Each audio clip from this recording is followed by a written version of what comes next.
Despite a long tradition of women warriors, often called shield maidens, gracing the legends of the seven Jarlheims, most of their names have been struck from the histories. This is a foolish notion on many accounts, to my mind. When we revise the facts of the past, how can we ever truly find the truth of the present? Commentary on Durian Culture by Alfheim the Scribe. Two cloaked figures hurried down the rain-slicked streets, hoods pulled low and shoulders bowed. Stains marked their clothes, making plain their late fortunes. It was a common enough sight in Oakharrow these days. Few men prospered under the Jotun, and fewer still stood tall where their heads might be parted from their necks. This pair was nothing much of note. So Eagle hoped as he followed his companion. He cast a wary glance around. His hopes had been realized thus far. Barbars thronged the streets, and spies could be found in those who had once been neighbors, yet their enemies were disorderly and chaotic. They could not account for every movement in the city. But though he hunched over and avoided the eyes of passers-by, a forge fire roared within Eagle. He felt like a thief prowling the streets, sniffing out his next victim, shameful and sinful. This was not how a warrior should hold himself. This was not how his father, Yathan Brasherson, once in line to sit upon the oakstone, had raised him to behave. It was thanks to Bjorn Borson that this was Eagle's lot in life now. That the exiled heir was responsible, he was certain, and had only grown more so during the long months since the return home. If he'd stayed, if only he'd stayed.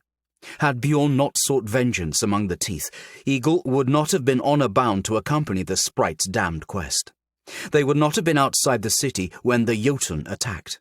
He, Eagle Yathanson, would have been here to protect his home. Perhaps he would have only died defending it, but a glorious death would have been a better fate than this. He roused from his thoughts as his companion paused and turned back to face him. His icy eyes narrowed against the wind, already tinged with cold again, though he did not seem to feel it through his leathery skin. A thin linen hood, dark and nondescript, clung to the stubble along his shaved head. Eagle hardened his thoughts at a single glance from the man. He'd be damned if he let Vedgif Addison catch him moping. "It's here," the elder muttered. "The wolf's den." "But is she here?" "We'll find out inside." There was nothing for it but to follow. The older man nodded to the doorguard, then entered inside the worn, decrepit door and into the dark interior. Eagle had to stop from wrinkling his nose.